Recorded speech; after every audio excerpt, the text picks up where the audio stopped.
Hi everyone. இன்னைக்கு நாம best engineering காலேஜை எப்படி சூஸ் பண்றதுன்றத பத்தி தான் பார்க்க போறோம். இதுக்கு ஒரு 11 பாயிண்ட் இருக்கு. அந்த 11 பாயிண்ட் என்னன்றத படிப்படியா பார்த்துடலாம் வாங்க.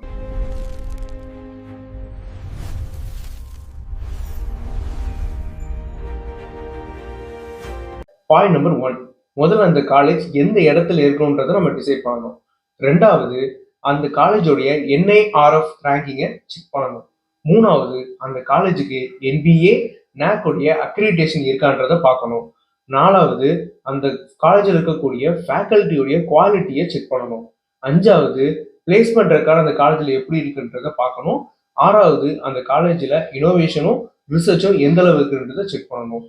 ஏழாவது, அந்த காலேஜ் ஆண்டர்பிரினர்ஷிப்பை சப்போர்ட் பண்ணுதா இல்லையான்றதை நம்ம தெரிஞ்சுக்கணும். எட்டாவது, அந்த college webinar, seminars and guest lecture provide பண்றாங்கன்றதை நம்ம தெரிஞ்சுக்கணும். ஒன்பதாவது, அந்த காலேஜ் இண்டஸ்ட்ரியோடைய கொலாபரேஷன்ல இருக்காங்களா இல்லையான்றதை நம்ம பார்த்து தெரிஞ்சுக்கணும். பத்தாவது, கண்டிப்பா ஒரு தடவையாவது அந்த காலேஜுக்கு நேரில் போய் ஒரு தடவையாவது பார்க்கணும். 11வது, அந்த காலேஜில் இருக்கக்கூடிய படிக்கக்கூடிய சீனியர்ஸ் இல்லை படிச்சு முடிச்ச அலுமினியோட நாம கண்டிப்பா ஒரு தடவையாவது பேசிடணும். ஃபர்ஸ்ட் லொகேஷனை டிசைட் பண்ணணும். அது சிட்டியா இருக்கிற மாதிரி பார்த்துக்கணும். அடுத்து பார்த்தீங்கன்னா டிராவல் கன்வீனியன்ஸ் இருக்கா இல்லையான்றதை செக் பண்ணிக்கணும். சேஃப்டி, அந்த ஏரியால கிரைம் ரேட் எப்படி இருக்கு, சேஃபான பிளேஸ் தானன்றதை பார்க்கணும். அந்த இடத்துல இண்டஸ்ட்ரி எக்ஸ்போசர் எப்படி இருக்கு, நெட்வொர்க் ஃபார்ம் பண்ண முடியுமான்றதை நம்ம பார்த்துக்கணும். அடுத்து கிளைமேட், அந்த இடம் வெதர் கண்டிஷன் எப்படி இருக்கு, ரொம்ப சில்லு இருந்தா சில பேர் ஒத்துக்காது, இந்த மாதிரி விஷயங்கள் எப்படி இருக்குன்றதை பார்த்துக்கணும். அடுத்து லிவிங் காஸ்ட், நம்ம கை செலவுக்கு காசுக்கு ரொம்ப அதிக செலவழிக்கிற மாதிரி இருந்துச்சுன்னா அதை நம்ம கன்சிடர் பண்ண வேண்டியது ரொம்ப ரொம்ப முக்கியம். அடுத்து முக்கியமான பாயிண்ட் என்ஐஆர்எஃப் ரேங்கிங். இதுதான் இருக்கிறதுலேயே ரொம்ப முக்கியம்னு நான் சொல்லுவேன். ஏன் அப்படின்னா என்ஐஆர்எஃப் ரேங்கிங் எப்படி பாக்குறாங்கன்றது நம்ம தெரிஞ்சுக்கிட்டாதான் அந்த ரேங்கிங் எவ்வளவு முக்கியன்றது நமக்கு புரியும். இவங்க ஒரு 5 பாயிண்டை பேஸ் பண்ணி என்ஐஆர்எஃப் ரேங்கிங்ன்றத கொடுப்பாங்க. கொடுக்கறது யாருன்னா மினிஸ்ட்ரி ஆஃப் எஜுகேஷன் தான் கொடுக்குறாங்க. ஸோ இதுல பொறுத்தளவுக்கு முதல் பாயிண்டா டீச்சிங் அண்ட் லேர்னிங் ரிசோர்ஸை மெயின் விஷயம் எடுத்துக்கிறாங்க. அதாவது நம்பர் ஆஃப் ஸ்டூடெண்ட்ஸ் எத்தனை பேர் இருக்காங்க, ஃபேக்கல்டி டு ஸ்டூடெண்ட்ஸ் ரேஷியோ எப்படி இருக்கும், percentage of faculty with PhDs, எத்தனை பேர் பிஹெச்டி முடிச்சிருக்காங்கன்ற ரேஷியோ, அப்புறம் அந்த லேபு, லைப்ரரி, இன்ஃப்ராஸ்ட்ரக்சரோட குவாலிட்டி எப்படி இருக்குன்றத ஃபர்ஸ்ட் ஒரு பாயிண்ட் எடுத்துப்பாங்க. ரெண்டாவது பாத்தீங்க அப்படின்னா நம்பர் ஆஃப் ரிசர்ச் பப்ளிகேஷன்ஸ் எந்த அளவு ப்ரொடியூஸ் பண்ணியிருக்காங்க அந்த காலேஜ், அதுக்கு சிட்டேஷன் அதாவது மேற்கோள் எவ்வளவு கொடுத்துருக்காங்க அந்த பப்ளிகேஷன்ஸுக்கு, நம்பர் ஆஃப் பேட்டன்ட்ஸ் எவ்வளவு அந்த காலேஜ் ரெஜிஸ்டர் வச்சிருக்காங்க அப்படின்றது பார்ப்பாங்க. அடுத்து மூணாவது கிராஜுவேஷன் அவுட்கம்ஸ், எவ்வளவு பேர் பிளேஸ்மெண்ட்ல பிளேஸ் ஆயிருக்காங்க, ஆவரேஜ் சேலரி பேக்கேஜ்ன்றது எவ்வளவு இருக்கும், எத்தனை ஸ்டூடெண்ட்ஸ் பார்த்தீங்கன்னா ஹையர் ஸ்டடிஸ் போயிருக்காங்கன்ற விஷயங்களை கணக்கில் எடுத்துப்பாங்க. அடுத்து அவுட்ரீச் அண்ட் இன்க்ளூசிவிட்டி, வெறுமனே ஒரு குறிப்பிட்ட ஏரியாவில் இருக்கிற பசங்க மட்டும் படிக்காம மற்ற ஸ்டேட்ல இருந்து இல்லை மற்ற கண்ட்ரில இருந்து எத்தனை ஸ்டூடெண்ட்ஸ் இந்த காலேஜுக்கு வந்து படிக்கிறாங்க, விமனுடைய பர்சன்டேஜ் ஸ்டூடெண்ட்ஸா இருக்கலாம், ஃபேக்கல்ட்டியா இருக்கலாம் எவ்வளவு இருக்கு, அது போக பிசிக்கலி சேலஞ்சு மற்ற டிசபிளான ஸ்டூடெண்ட்ஸ் கூடவே பார்ட்டிசிபேட் பண்ணுவாங்களான்ற விஷயங்கள் இதெல்லாம் அவங்க எடுத்துக்குவாங்க.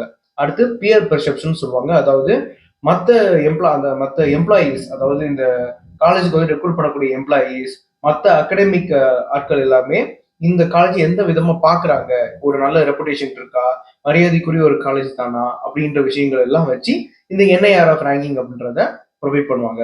சரி, இது எப்படி பாக்குறது? கூகுள்ல www.nirfindia.org அப்படின்ற வெப்சைட்குள்ள போனீங்க அப்படின்னா மினிஸ்ட்ரி ஆஃப் எஜுகேஷனுடைய இந்த national institutional ranking frame work அப்படின்ற போர்ட்டல்ன்றது உங்களுக்கு ஓப்பன் ஆகும். அதுல ரேங்கிங் அப்படின்ற கேட்டகரியில ரீசெண்டா பாத்தீங்கன்னா 2025க்கான ரேங்கிங் வந்து லிஸ்ட் பண்ணியிருப்பாங்க. இதுல நீங்க எந்த காலேஜா இருந்தாலுமே அதோட ரேங்க் என்னன்றத ஜென்ரலா தெரிஞ்சுக்கலாம். இது பல கேட்டகரியா பிரிச்சிருப்பாங்க. ஓவராலா எவ்வளவு ரேங்கிங் அப்படின்றது இருக்கும். யூனிவர்சிட்டிஸ் மட்டும் டாப், அதாவது இந்தியாவில் இருக்கக்கூடிய மொத்த யூனிவர்சிட்டிஸ் எந்த ரேங்க்ல வருது அப்படின்றது கண்டுபிடிச்சிடலாம். அடுத்து colleges, arts and science colleges, மற்ற காலேஜஸ் எல்லாமே அதுல வந்துடும். Research institutions, engineering colleges, management colleges, pharmacy, medical, dental, லான்னு சொல்லிட்டு எல்லா இன்ஸ்டிடியூஷனுமே இந்த டாப் 100 ரேங்கிங் குள்ள வந்துடும். ஒரு பெஸ்ட் இன்ஜினியரிங் காலேஜ் அப்படின்றது பாத்தீங்கன்னா டாப் 100 ரேங்க் உள்ள கண்டிப்பா இருக்கும். அது மட்டும் இல்லாம கடந்த 3 வருஷமாவே அவங்க என்ஐஆர்எஃப் ரேங்கிங்ல டாப் 100க்குள்ள இருப்பாங்க. இதை வச்சு நீங்க பார்க்கக்கூடிய காலேஜ் அப்படின்றது நல்ல காலேஜா இல்லைன்னா இன்னும் கொஞ்சம் ஆப்பர்ச்சுனிட்டிஸ் அதிகமாக கிடைக்கக்கூடிய காலேஜான்றதை பார்க்கலாம். மூணாவது நம்ம முக்கியமா பார்க்க வேண்டிய விஷயம், அந்த காலேஜுக்கு என்பிஏ NAC உடைய அக்ரெடிடேஷன் இருக்கா அப்படின்றது பார்க்கணும். அதை பார்க்கறதுக்கு முன்னாடி NACனா என்ன, என்பிஏன்னு என்ன நம்ம தெரிஞ்சுக்கலாம். NACன்றது national assessment and accreditation counselling சொல்லுவாங்க. இது ஒரு இந்திய ஆர்கனைசேஷன் தான். ஸோ கவர்மெண்டோடைய ஆர்கனைசேஷன் தான் இது. இவங்களோட வேலை என்ன அப்படின்னா ஒரு காலேஜ் எந்த அளவுக்கு தரமான காலேஜ் அப்படின்றத வச்சு அவங்க ஒரு ரேங்கிங்ன்றதை கொடுப்பாங்க. ஒரு கிரெடிட்ன்றது கொடுப்பாங்க. ஃபார் எக்ஸாம்பிள் இவங்க வந்து ஒரு கிரேட் சிஸ்டம் வச்சிருக்காங்க. B C B B plus plus A A plus A plus plus சொல்லுவாங்க. சிஜிபிஏ ரேட்டிங்கை பொறுத்தளவுக்கு 0ல இருந்து 4 வரைக்கும் இவங்க சிஜிபிஏ ரேட்டிங்ன்றது கொடுப்பாங்க. இதுல எந்த அளவுக்கு சிஜிபிஏ ரேட்டிங் அதிகமா இருக்கோ அந்த அளவுக்கு நல்ல காலேஜ். கிரேடை பொறுத்தளவுக்கு ஏ பிளஸ் பிளஸ் ஏ பிளஸ் இருந்துச்சுன்னா அது ரொம்ப ரொம்ப நல்ல காலேஜ்னு சொல்லலாம் நம்ம. ஸோ இது நேக் கொடுக்கறது மொத்த காலேஜுக்குமே, காலேஜோடைய டிபார்ட்மெண்டா இருக்கலாம், அட்மினிஸ்ட்ரேஷனா இருக்கலாம், இன்ஃப்ராஸ்ட்ரக்சரா இருக்கலாம், இது எல்லாத்தையும் அவங்க பார்த்துட்டு இந்த கிரேடை கொடுப்பாங்க. பெஸ்ட் இன்ஜினியரிங் காலேஜ் கண்டிப்பா ஏ பிளஸ் அப்படி இல்லைன்னா A plus plus rank grade வச்சிருந்தாங்க அப்படின்னா கண்டிப்பா அவங்க பெஸ்ட் காலேஜ் தான். அடுத்து NBA, national board of accreditation சொல்லுவாங்க. இது மொத்த காலேஜுக்கும் கொடுக்கறது கிடையாது, இது குறிப்பிட்ட டிபார்ட்மெண்ட்டுக்கும் கொடுக்கறது. இப்போ ஒரு குறிப்பிட்ட டிபார்ட்மெண்ட்ல சிஎஸ்சி இருக்கு, மெக்கானிக்கல் இருக்கு, சிவில் இருக்கு அப்படின்னா அந்த டிபார்ட்மெண்ட்டுக்கு என்பிஏ அக்ரிடேஷன் கொடுத்துருப்பாங்க. இந்த டிபார்ட்மெண்ட் கவர்மெண்டோட அங்கீகாரம் கொடுக்குற எல்லா நாம்ஸ்லையும் பாஸ் ஆகி ரொம்ப பர்ஃபெக்டா ரன் ஆயிருக்கு அப்படின்றதுக்கான ஆதாரம் தான் இந்த என்பிஏ அக்ரிடேஷன்ன்றது. இதுல டயர் 1, டயர் 2, டயர் 3 பிரிப்பாங்க. டயர் 1ன்றது ஒண்ணு கிடையாது, என்பிஏ அக்ரிடேஷன் ஃபுல்லா வாங்கியிருப்பாங்க. அந்த காலேஜ் மொத்த டிபார்ட்மெண்ட்டுக்கும் என்பிஏ அக்ரிடேஷன் வாங்கியிருப்பாங்க. என்ஐஆர்எஃப் ரேங்கிங்லயுமே டாப்ல இருப்பாங்க. இதெல்லாம் டயர் 1 காலேஜ்ன்ற கேட்டகரியில வரும். ரெண்டாவது டயர் 2, இதுல மொத்த காலேஜ் இருக்க கோர்ஸை கம்பேர் பண்ணும்போது ஒரு குறிப்பிட்ட 4-5 கோர்ஸ்ல என்பிஏ அக்ரிடேஷன் வாங்கி வச்சிருப்பாங்க. மெஜாரிட்டியான பிரைவேட் காலேஜஸ்ல இதுதான் நிலைமை. டயர் 3 காலேஜை பொறுத்தளவுக்கு ஜஸ்ட் என்பிஏக்கு அப்ளை பண்ணியிருப்பாங்க, இல்லைன்னா அக்ரிடேஷனுக்காக காத்துக்கிட்டு இருப்பாங்க. ஸோ இதுதான் பாத்தீங்க அப்படின்னா என்பிஏ அக்ரிடேஷனை பொறுத்தளவுக்கு. சரி, இப்போ இந்த NAAC என்பிஏ எப்படி நம்ம போய் பார்க்கறது அதையும் பார்த்துடலாம். என்பிஏ அக்ரிடேஷனை எப்படி தெரிஞ்சுக்கிறது? அதுக்கு www.nbaind.org அப்படின்ற வெப்சைட்குள்ள போனீங்க அப்படின்னா அதுல இருக்கக்கூடிய பேஜ்ல அக்ரிடிட்டேட்டட் ப்ரோக்ராம்ஸ் அப்படின்னு சொல்லி ஒரு பாயிண்ட் இருக்கும். அதை நீங்க கிளிக் பண்ணீங்க அப்படின்னா இன்ஜினியரிங், மேனேஜ்மெண்ட், பார்மசி, எம்சிஏ, ஆர்கிடெக்ட்னு சொல்லிட்டு பல பிரிவுகள் வரும். அதுல நீங்க எந்த காலேஜ் பார்க்க போறீங்க, ஃபார் எக்ஸாம்பிள் இன்ஜினியரிங் பார்க்க போறீங்க அப்படின்னா அதுல யூஜியா பிஜியா மாதிரி ஆப்ஷன்ஸ் இருக்கும். அதை கிளிக் பண்ணும்போது உங்களுக்கு ஒரு போர்ட்டல், ஒரு ஸ்லைடு ஓப்பன் ஆகும். அதுல நீங்க எந்த ஸ்டேட்டு, எந்த ப்ரோக்ராம் பார்க்க போறீங்க, எந்த இன்ஸ்டியூட் பேர் பார்க்க போறீங்கன்னு கொடுத்தீங்க அப்படின்னா அந்த இன்ஸ்டியூட்ல அந்த டிபார்ட்மெண்ட்டுக்கு அக்ரிடேஷன் வாங்கியிருக்காங்களா இல்லையா, இல்ல அப்ரூவல்ல இருக்கா, இல்ல திரும்ப வந்து செக் பண்ணுவாங்களா அப்படின்ற விஷயங்கள் எல்லாமே உங்களுக்கு தெரிஞ்சு போயிடும். அடுத்து NAAC பொறுத்தளவுக்கு பாத்தீங்க அப்படின்னா நீங்க nacc.government.in அப்படின்ற வெப்சைட்குள்ள போனீங்கன்னா ரொம்ப கீழே பாத்தீங்கன்னா அக்ரிடேஷன் ஸ்டேட்டஸ்னு வச்சிருப்பாங்க. அதை கிளிக் பண்ணீங்க அப்படின்னா உங்களுக்கு ஒரு போர்ட்டல் ஓப்பன் ஆகும். நேஷனல் அசஸ்மெண்ட் அக்ரிடேஷன் கவுன்சில்ன்ற போர்ட்டல் ஓப்பன் ஆகும். அதுல இன்ஸ்டியூஷன் டைப்பு, ஸ்டேட்டஸ் செலக்ட் பண்றது, எத்தனாவது சைக்கிள், இந்த மாதிரி டீட்டெயிலாக கொடுத்து ஷோ டீட்டெயில்ஸ் கொடுத்தீங்க அப்படின்னா அந்த காலேஜ் அக்ரிடேஷன் வாங்கியிருக்கா இல்லையா, இல்லை எந்த கிரேட்ல வாங்கியிருக்குன்றத பார்க்கலாம். இல்லை அப்படின்னா நீங்க எந்த காலேஜ் பார்க்கணும்னு நினைக்கிறீங்களோ அந்த காலேஜோடைய அஃபிஷியல் வெப்சைட்லயே இது அவங்க கொடுத்துருப்பாங்க. அவங்களுடைய NAAC கிரேட் கொடுத்துருப்பாங்க, என்பிஏ அக்ரிடேஷன் தான் அவங்களே ப்ரொவைட் பண்ணியிருப்பாங்க. நீங்க அதில் கூட போய் கிராஸ் வெரிஃபிகேஷன் பண்ணிக்கலாம். நாலாவது, அந்த காலேஜில் ஒர்க் பண்ணக்கூடிய ஃபேக்கல்ட்டியோட குவாலிட்டியை எப்படி செக் பண்றது? ஃபர்ஸ்ட் அந்த ஃபேக்கல்ட்டியோட டீடைல்ஸ்லாம் மோஸ்ட்லி பார்த்தீங்கன்னா அவங்க காலேஜ் வெப்சைட்ல ப்ரொவைட் பண்ணியிருப்பாங்க. மேண்டேட்டரி டிஸ்க்ளோஷர்ன்ற கேட்டகரி கீழ் அது எல்லாமே இருக்கும், நீங்க அதில் போய் பார்த்துக்கலாம். அதுல எத்தனை ஸ்டாஃப்ஸ் பிஹெச்டி முடிச்சிருக்காங்கன்றது ரொம்ப ரொம்ப இம்பார்ட்டன்ட் விஷயம். அந்த பிஹெச்டியுமே எங்க பண்ணியிருக்காங்க, ஐஐடிலையா, என்ஐடிலையா, இல்ல ஃபாரின்ல பண்ணியிருக்காங்கிறது ரொம்ப முக்கியம். இந்த மாதிரி இருந்துச்சுன்னா அது பெஸ்ட் நாலேஜபிள் ஸ்டாஃபுக்கு உண்டான அடையாளம். அடுத்து பிஹெச்டியில் மற்ற யூனிவர்சிட்டிஸ்ல யூனிவர்சிட்டியில் பண்ணியிருக்காங்கன்னா அது பெஸ்ட் தான். அடுத்து எம்இ எம்டெக் டாப் காலேஜஸ்ல பண்ணியிருந்தாலும் ஓகே, ஆனா பிஇ பிடெக் தான் முடிச்சிருக்காங்க, இல்ல எம்இ எம்டெக் வந்து ரொம்ப பேர் தெரியாத ஒரு காலேஜ்ல முடிச்சிருக்காங்க அப்படின்னா நீங்க ஒரு தடவை யோசிக்கிறது ரொம்ப ரொம்ப நல்லது.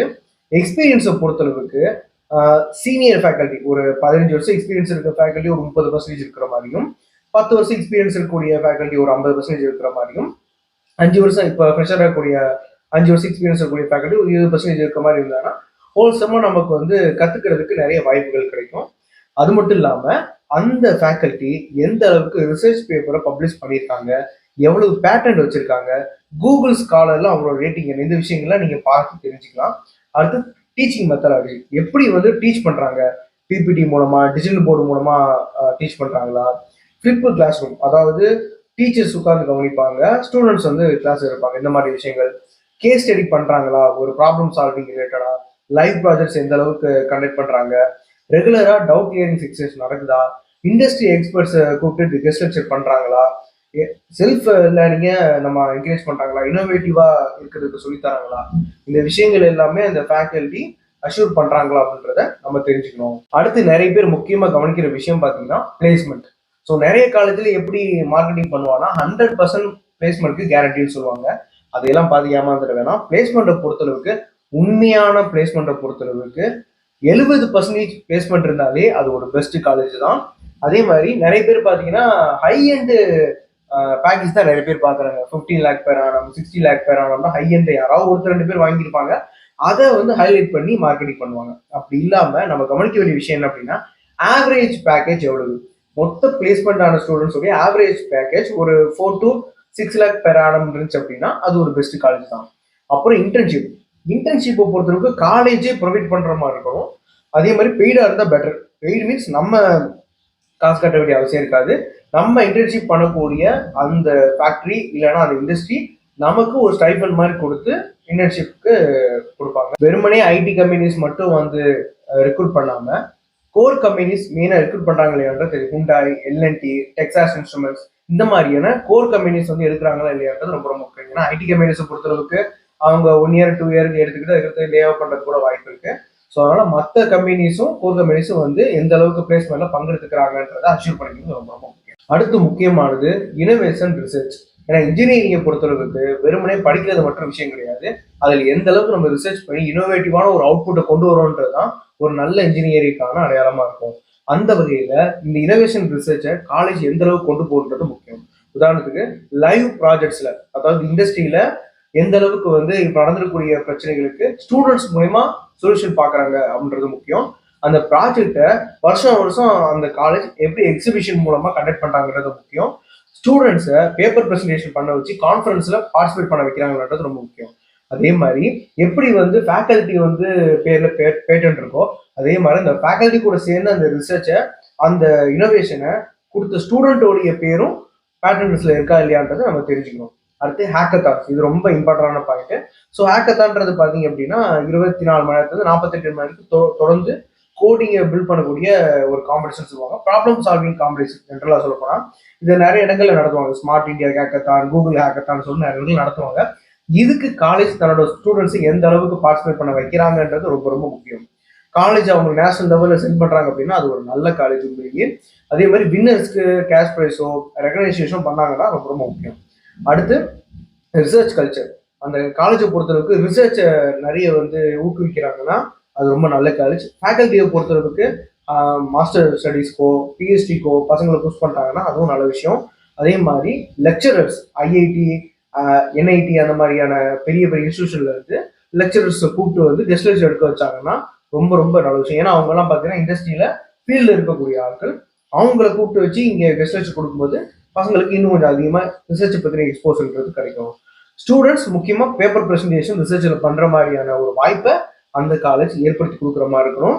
அதே மாதிரி காம்படிஷன்ஸ், முக்கியமாக டெக்னிக்கல் காம்படிஷன்ஸில் எந்த அளவுக்கு அந்த காலேஜ் தன்னோட பசங்களை பார்ட்டிசிபேட் பண்ண வைக்குதுன்றது ரொம்ப முக்கியம். ஏன்னா இது எந்த அளவுக்கு நம்மளுடைய ஜாபுக்கு இம்பார்ட்டண்டாக இருக்கும் அப்படின்னா, கேம்பஸ் இன்டர்வியூலையோ இல்லை நீங்கள் வேற ஏதோ இன்டர்வியூ போறீங்க அப்படின்னா உங்கள் ரெஸ்யூமில் இந்த மாதிரி காம்படிஷன்ஸில் பார்ட்டிசிபேட் பண்ணியிருக்கேன், இல்லை இந்த காம்படிஷனில் பார்ட்டிசிபேட் பண்ணி ப்ரைஸ் வின் பண்ணியிருக்கேன், அந்த மாதிரி விஷயங்களை நீங்கள் குறிப்பிடும் போது உங்களுக்கு வேலை கிடைக்கிறதுக்கு, பெட்டரான ஆப்பர்ச்சுனிட்டி கிடைக்கிறதுக்கு அது ஒரு ரொம்ப முக்கியமான ஒரு பாயிண்டாக இருக்கும். ஸோ அந்த காலேஜ் வெறுமனே கம்பெனிக்கு வந்து பசங்களை வேலைக்கு அனுப்புறது மட்டும் இல்லாமல் அவங்கள வேலை கொடுக்குற ஆட்களை எப்படி மாத்துறது. நான் சொல்ல ஒரு பாயிண்ட் என்ன அப்படின்னா, ஆண்டர்பிரினர்ஷிப்புக்கு அந்த காலேஜ் எந்த அளவு சப்போர்ட் பண்ணுன்றது ரொம்ப ரொம்ப முக்கியம்.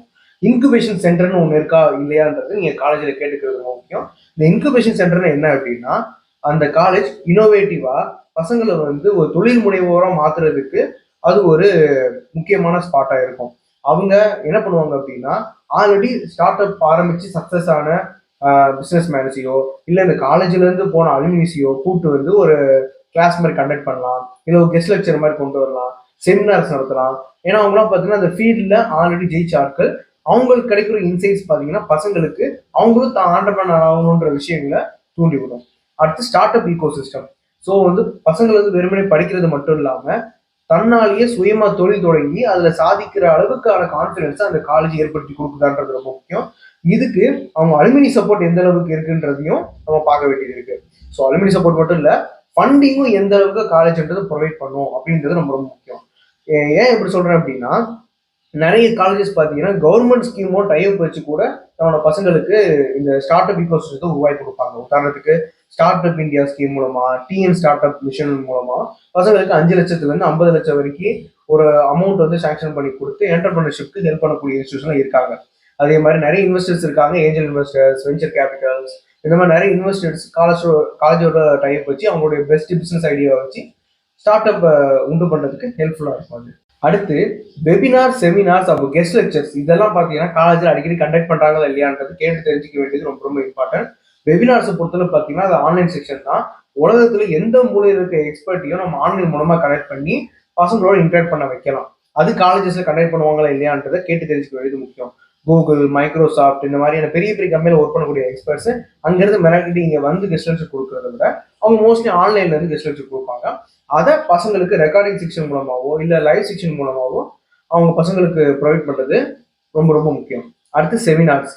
ஸோ ஐஐடி, என்ஐடியில் இருக்கக்கூடிய ப்ரொஃபஸர்ஸாக இருக்கலாம், இல்லைன்னா இண்டஸ்ட்ரியில் எக்ஸ்பர்ட்ஸாக இருக்கலாம், மெக்கானிக்கல் இன்ஜினியரிங்கில் இல்லைன்னா சிவில் இன்ஜினியரிங்கில் ஒரு எக்ஸ்பர்ட்ஸை கூப்பிட்டு வச்சு அவங்க வந்து செமினார்ஸ் கண்டக்ட் பண்ணாங்க அப்படின்னா ஒரு 1 or 2 hours செமினார்ஸ் கண்டக்ட் பண்ணுறது மூலமா அந்த ஃபீல்டு எக்ஸ்பர்ட் சொல்லக்கூடிய விஷயங்கள், நடைமுறையில் இருக்கக்கூடிய இண்டஸ்ட்ரியா எக்ஸ்பீரியன்ஸை பசங்களோட ஷேர் பண்ணுறதுக்கு அது ஒரு வாய்ப்பாக இருக்கும். கெஸ்ட் லெக்சர் அதே மாதிரி ஃபாரின் யூனிவர்சிட்டியில் இருக்கக்கூடிய எக்ஸ்பர்ட்ஸை, டீச்சர்ஸை, ப்ரொஃபஸர்ஸை அவங்களாம் கூப்பிட்டு வச்சு கெஸ்ட் லெக்சர் கொடுக்கறது மூலமா அவங்களோட அப்பியரன்ஸ், அவங்களுடைய நெட்வொர்க் கிடைக்கிறதுக்கான வாய்ப்பையும் அவங்க கூட ஒரு இன்டராக்டிவ் செக்ஷன் உருவாக்க வேண்டியது இந்த காலேஜுக்கு ரொம்ப ரொம்ப முக்கியமான கடமையாக இருக்கும். ஸோ நெக்ஸ்ட் இண்டஸ்ட்ரி கொலாபரேஷன்றது ரொம்ப ரொம்ப முக்கியம். ஏன்னா இன்ஜினியரிங்கை முடிச்சுட்டு அவங்க டேரக்டா ஒர்க் பண்ணக்கூடியது ஒரு இண்டஸ்ட்ரியில தான். ஸோ இண்டஸ்ட்ரியில கரண்ட்ல இப்போ என்ன மாதிரியான ட்ரெண்ட் போயிட்டு இருக்கு, என்ன மாதிரியான விஷயங்கள் வந்து நம்ம சிலபஸோட ரொம்ப லிங்கா இருக்கு அப்படின்ற விஷயங்களை அவங்க தெரிஞ்சுக்கிறது இந்த மாதிரியான இண்டஸ்ட்ரி கொலாபரேஷன் மூலமா தான். ஸோ காலேஜஸ் என்ன பண்ணியிருக்கணும் அப்படின்னா மற்ற கம்பெனிஸோடைய எம்ஓயு சைன் பண்ணியிருக்கணும். ஒரு 10க்கு மேற்பட்ட எம்ஓயு நல்ல நல்ல இண்டஸ்ட்ரியில வந்து காலேஜ் சைன் பண்ணி வச்சிருக்காங்கன்னா அது ஒரு நல்ல காலேஜ் தான். இதை நீங்க மோஸ்ட்லி காலேஜ் ஒரு வெப்சைட்ல இருந்தே நீங்க மேக்ஸிமம் தெரிஞ்சுக்கலாம், இல்லைன்னா உள்ள இருக்கக்கூடிய ஃபேக்கல்ட்டிகிட்ட கேட்டு கூட தெரிஞ்சுக்கலாம். அதே மாதிரி இன்னொரு முக்கியமான விஷயம், காலேஜஸ்ல இருந்து இண்டஸ்ட்ரியல் விசிட் எவ்வளோ கூட்டு போறாங்கிறது முக்கியம். மினிமம் ஒரு செமஸ்டருக்கு 2 தடவையாவது இண்டஸ்ட்ரியல் விசிட் கூட்டு போறது முக்கியம். அப்பதான் உங்களுக்கு ஃபீல்டில் என்ன நடக்குது, எப்படிப்பட்ட விஷயங்கள் நடந்துகிட்டு இருக்கிறது தெரிய வரும். இப்போ ஃபார் எக்ஸாம்பிள் ஐடி அப்படின்னா ஐடி பார்க் கூட்டு போறது, இதே பார்த்தீங்கன்னா ஆட்டோமொபைல்ஸ் அப்படின்னா ஹுண்டாய், ஃபோர்ட் மாதிரியான ஃபேக்டரிஸ் கூட்டு போறது, இந்த மாதிரியான விஷயங்களை காலேஜ் கூட்டு போறது ரொம்ப முக்கியம். இன்னொன்று இன்டர்ன்ஷிப். ஸோ நான் ஆல்ரெடி சொன்னதுதான், இன்டர்ன்ஷிப்பை பொறுத்தளவுக்கு நிறைய காலேஜஸ் பார்த்தீங்கன்னா பெய்டு இன்டர்ன்ஷிப்பாகவே பண்ணி வச்சிருப்பாங்க. லைக் கம்பெனிஸ் அவங்களுக்கு ஸ்டைஃபண்ட் தரும். 2வது அன்பெய்டு இருந்தாலும் பரவாயில்ல, ஃப்ரீயாகவே பார்த்தீங்கன்னா இன்டர்ன்ஷிப் நீங்கள் பண்ணிக்கலாம். உங்களுக்கு எந்த விதமான ஸ்டைஃபண்ட் கொடுக்க மாட்டாங்க, நீங்கள் தான் உங்களை பார்த்துக்கணும். பட் நீங்கள் கற்றுக்கிற விஷயம் நிறைய இருக்கும். அப்படி இல்லை கேம்பஸில் நீங்கள் நார்மலாக பண்ணக்கூடிய ப்ராஜெக்ட் தான் அப்படின்னா அது வந்து அவ்வளோ பெட்டரான காலேஜாக இருக்காது. அதே மாதிரி ப்ராக்டிக்கல் ட்ரைனிங் எந்த அளவுக்கு காலேஜில் இருக்குன்றது ரொம்ப ரொம்ப முக்கியம். இண்டஸ்ட்ரி எக்ஸ்பர்ட்ஸை கூப்பிட்டு வந்து ப்ராக்டிக்கல் ஸ்கில் செக்ஷன் நடத்துகிறாங்களா, ஸ்டூடெண்ட்ஸ் வந்து ரியல் வேர்ல்டு ப்ராப்ளத்தோடைய ஒர்க் பண்ணுறாங்களா, அதே மாதிரி சிஎன்சி, 3D பிரிண்டர், ரோபோட்டிக் கிட்டு இந்த மாதிரியான மாடர்ன் எக்யூப்மெண்ட்ஸ் அவங்க லேப்ல இருக்கா. ஐடி எடுத்துக்கிட்டீங்கன்னா பைத்தான், விஎல்சி இந்த மாதிரியான பிளாட்ஃபார்ம்ல பசங்களுக்கு வந்து ஸ்கில் டெவலப் பண்ணுறதுக்கு ஹெல்ப்ஃபுல்லாக இருக்காங்களான்றது ஒரு காலேஜ் கொடுக்க வேண்டியது ரொம்ப முக்கியம். நீங்கள் பார்த்ததுக்கு அப்புறம் மினிமம் நீங்க ஒரு 3ல இருந்து 5 காலேஜ் வரைக்கும் நீங்க செலக்ட் பண்ணியிருக்கலாம். இவ்வளோ விஷயங்கள் பாயிண்ட்டை வச்சு நீங்க வந்து ஆன்லைன்ல ரிசர்ச் பண்ணி காலேஜ் கண்டுபிடிச்சிருப்பீங்க. ஆனா டைரக்டா நீங்க போய் அட்மிஷன் போடாம நீங்க செலக்ட் பண்ணி வச்சிருக்க அந்த 3 காலேஜையும் நேரா போய் பாருங்க. டைரக்டா பர்சனலா போய் விசிட் பண்றது ரொம்ப ரொம்ப ரொம்ப இம்பார்ட்டன்ட். ஏன்னா 4 வருஷம் ஒரு இன்ஜினியரிங் கோர்ஸை படிக்க போறீங்க அப்படின்னா மினிமம் ஒரு 4 மணி நேரமாவது அந்த காலேஜ்ல ஸ்பெண்ட் பண்ணிட்டு அதுக்கடுத்து நீங்க அட்மிஷன் போடலாமா வேணாமான்ற விஷயத்தை பத்தி யோசிக்கலாம். ஏன் சொல்றேன் அப்படின்னா நீங்க ஆன்லைன்ல பாக்குற விஷயங்கள் நேர்ல வேற விதமா கூட இருக்கலாம். நேர்ல பார்க்கும்போது உங்களுக்கு உண்மைன்றது வெட்ட வெளிச்சமாயிடும். கேம்பஸோட அட்மாஸ்பியர் உங்களுக்கு பார்த்தோன்னே தெரிஞ்சிடும். உங்களுக்கு ஸ்டூடெண்ட்ஸ் எந்த அளவுக்கு வந்து அங்க நடந்துக்கிறாங்க, ரொம்ப ஸ்மைலிங் ஃபேஸோட ரொம்ப ஆக்டிவா இருக்காங்களா இல்லையா, கேம்பஸ் எப்படி கிளீனா இருக்கா, நோட்டீஸ் போர்டை முக்கியமா நீங்க நோட்டீஸ் பண்ண வேண்டியது ரொம்ப ரொம்ப முக்கியம். அதுல கரண்டா இப்ப ரீசெண்டா ஏதாவது ப்ரோக்ராம் கண்டக்ட் பண்ணியிருக்காங்களா, என்னென்ன மாதிரி விஷயம் நடந்திருக்காங்க அப்படின்றது நோட்டீஸ் போர்டை பார்த்தாலே தெரிஞ்சிடும். அது ரொம்ப பரவலாக அதிகமாக இருந்துச்சு அப்படின்னா நம்ம கெஸ் பண்ணிக்கலாம் எந்த அளவுக்கு இந்த காலேஜ் வெளியே இருக்க காம்படிஷனுக்கு முக்கியத்துவம் கொடுக்குறாங்க, ஃபங்க்ஷன்ஸ் நடத்துறாங்க அப்படின்ற விஷயங்கள்ல. அடுத்து செக்யூரிட்டி முக்கியமாக அந்த காலேஜில் எந்த அளவு இருக்குன்றது ரொம்ப ரொம்ப முக்கியம். அதே மாதிரி கிரீனரியா இருக்கா, காலேஜோட கேம்பஸ் பார்த்தீங்கன்னா நல்ல கிரீனரியா, ஓப்பன் ஸ்பேஸா, நல்ல ஏர்ஃப்ளோ இருக்கிற மாதிரியான விஷயங்கள் இருக்கான்றது ரொம்ப ரொம்ப முக்கியம். லேப் அதுக்கடுத்து நீங்க பார்க்க வேண்டியது கம்ப்யூட்டர் லேப் இருக்கா, ஒரு ஆளுக்கு ஒரு கம்ப்யூட்டர் கண்டிப்பாக ப்ரொவைட் பண்ணுவாங்களா, அந்த மாதிரி விஷயங்கள் தெரிஞ்சுக்க வேண்டியது முக்கியம். அடுத்து பிசிக்ஸ் லேபு, கெமிஸ்ட்ரி லேபை கண்டிப்பா நீங்க போய் பார்க்கணும். இன்ஸ்ட்ருமெண்ட்லாம் எப்படி இருக்கு, புதுசா இருக்கா, இல்ல பழைய இன்ஸ்ட்ருமெண்ட் வச்சு தான் உபயோகிச்சுட்டு இருக்காங்க விஷயங்களை பார்க்கணும். இன்ஜினியரிங் ஒர்க் ஷாப் எந்த மாதிரி இருக்கு, நீட்டா கிளீனா இருக்கு, அதே மாதிரி புது புது இன்ஸ்ட்ருமெண்ட் வச்சிருக்காங்களா, அதெல்லாம் ஒர்க்கிங் கண்டிஷன்ல இருக்கா, எலக்ட்ரானிக்ஸ் லேப்லாம் எப்படி இருக்கு, அதெல்லாம் விஷயங்கள்லாம் நீங்க இதை வந்து நீங்க டேரக்டா போய் பார்க்கும்போது அவங்களோட லேப் இன்சார்ஜ் கிட்டையும் இந்த விஷயங்கள்லாம் நீங்க கேட்டு தெரிஞ்சுக்கலாம். அவங்க மோஸ்ட்லி போய் சொல்ல போறது இல்லை, நடைமுறை என்ன இருக்கோ அதுதான் அவங்க சொல்ல போறாங்க. அடுத்து நீங்க முக்கியமா பார்க்க வேண்டிய விஷயம் ஹாஸ்டல்.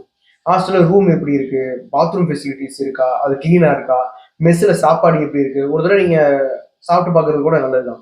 ஒய்ஃபை இருக்கா, அது எவ்வளோ நேரத்துக்கு ஒர்க் ஆகும், செக்யூரிட்டி சிசிடிவி சர்வேலன்ஸ் இருக்கா, நைட்ல வந்து வெளியே போறது உள்ள வர்றது விஷயங்கள் எத்தனை மணி ரெஸ்ட்ரிக்ஷன்ஸ் இருக்கும், இதெல்லாம் முன்கூட்டியே தெரிஞ்சு வச்சுக்க வேண்டியது ரொம்ப ரொம்ப முக்கியம்.